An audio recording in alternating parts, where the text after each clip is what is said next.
ఢిల్లీ ఆప్ పార్టీకి కొత్త చిక్కులు మొదలయ్యాయి. దుమారం రేపుతున్న ఎంపీల సంతకాల దుర్వినియోగం, ఆప్ ఎంపీ రాఘవ్ చెద్దాపై చర్యలకు అధికార పక్షం డిమాండ్ చేసింది.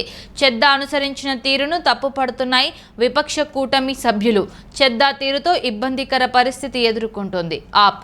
ఢిల్లీ ఆర్డినెన్స్ బిల్లును సెలెక్ట్ కమిటీకి పంపించాలంటూ ఇచ్చిన నోటీసుపై 5 ఇతర పార్టీల ఎంపీల సంతకాలు చెద్దా ఫోర్జరీ చేశారని ఆరోపించారు. ఆప్ ఎంపీ చెద్దాపై రాజ్యసభ చైర్మన్ కు ఎంపీలు ఫిర్యాదు చేశారు. నోటీసులు ఇచ్చాక సమాధానం చెబుతానంటున్నారు ఎంపీ చెద్దా. ఢిల్లీ సర్వీస్ బిల్లుకు సంబంధించి సోమవారం రాజ్యసభలో తీవ్ర చర్చ జరగగా ఆ తరువాత బిల్లు కూడా ఆమోదం పొందింది.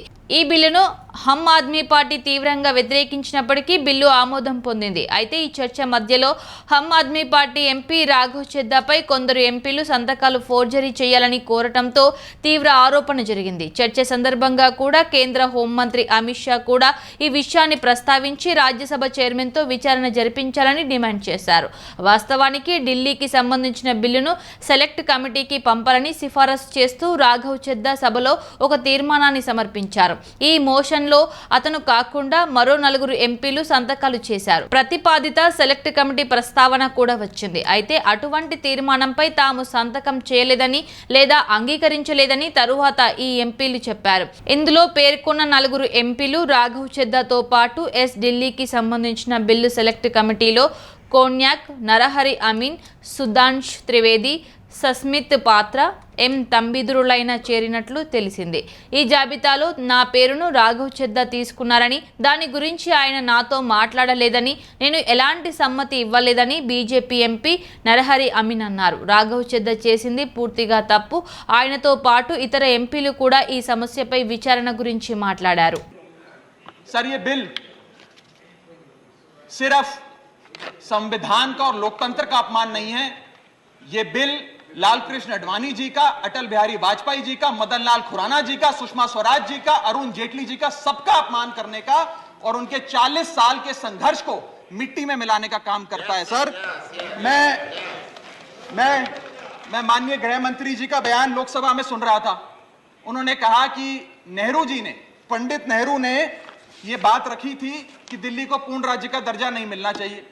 मैं माननीय गृह मंत्री जी से कहना चाहता हूं, नेहरूवादी मत बनिए, अडवाणीवादी बनिए, वाजपेयीवादी बनिए और दिल्ली को पूर्ण राज्य का दर्जा देने का आज आपके पास ऐतिहासिक मौका है.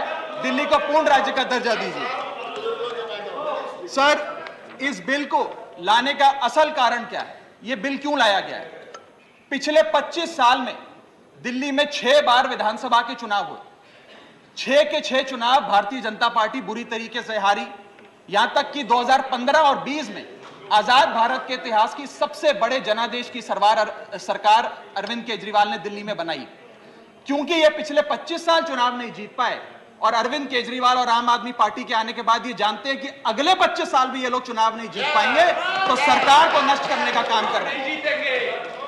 ना रहेगी सरकार और ना रहेगा चुनावों का महत्व, ना रहेगा बांस, ना बजेगी बांसुरी. लेकिन मैं आज इस मन से भाजपा से अनुरोध करूंगा कि कम से कम लाल कृष्ण आडवाणी जी को न्याय दीजिए, कम से कम उनकी इच्छा पूरी करिए, दिल्ली को पूर्ण राज्य का दर्जा दीजिए.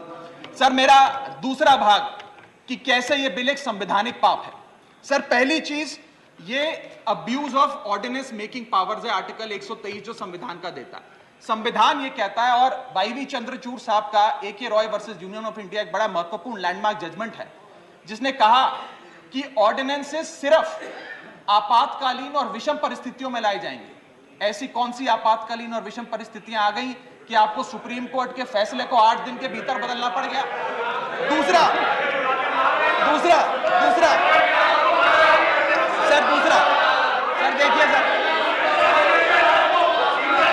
सर, दूसरा सुप्रीम कोर्ट की दूसरा बिंदु, यह सुप्रीम कोर्ट का अपमान है. सुप्रीम कोर्ट के फैसले को 8 दिन के भीतर 5 जजों के संवैधानिक पीठ के सर्वसम्मति के फैसले को बदल के आज भारतीय जनता पार्टी ने एक मैसेज दिया है कि हम सुप्रीम कोर्ट को भी चैलेंज करते हैं, सुप्रीम कोर्ट के फैसले को भी नहीं मांगते. आपको जो ऑर्डर जारी करना है करो, हम चंद दिनों के अंदर ऑर्डिनेंस लाकर उस फैसले को बदल देंगे. They have challenge the majesty of the honourable supreme court. Sir, और मैं आपको ये कहना चाहता हूं कि आजकल जो ऑर्डिनेंस लाने की जो एक फेटिश इस सरकार ने देखी, चाहे वो लैंड एक्विजिशन बिल हो, चाहे वो फार्म बिल हो, चाहे ईडी के डायरेक्टर का एक्सटेंशन हो, जो ये सारी चीजें ऑर्डिनेंसेस के माध्यम से इन्होंने करी थी, इस बिल का हश्र भी वही होगा जो सारे पुराने बिलों का हुआ था। सर, थर्ड बिंदु कि कैसे ये बिल संघीय ढांचे को एरोड करता है। हमारा भारत का संविधान और सुप्रीम कोर्ट का 2023 का 2018 का संवैधानिक पीठ का फैसला कहता है कि दिल्ली के पास एक यूनिक फेडरल आइडेंटिटी है, यूनिक कॉन्स्टिट्यूशनल आइडेंटिटी है, और भारत का संविधान जो हमें संघीय ढांचा देता है, जो शक्तियां देता है, उन शक्तियों को एनक्रोच करने का काम यह सरकार करती है, हमसे अफसरशाही और तमाम शक्तियां छीनकर। मैं आपको सुप्रीम कोर्ट का वो एक वाक्य पढ़ के सुनाना चाहूंगा। The majority in the 2018 constitutional जज bench held that while the NCT of Delhi could not be accorded with the status of a state, the concept of federalism is applicable to Delhi. हम पूर्ण राज्य नहीं है, लेकिन फिर भी राज्य का दर्जा एक संघीय ढांचे के परिप्रेक्ष्य में दिल्ली को मिलता है। उसके बाद सर, इन लोगों ने तो कमाल ही कर दिया, आज बिना संवैधानिक संशोधन लाए संविधान को बदल दिया, मात्र एक एक्ट ऑफ पार्लियामेंट से, जो आज तक शायद भारत के इतिहास में कभी नहीं हुआ। सर, इसके बाद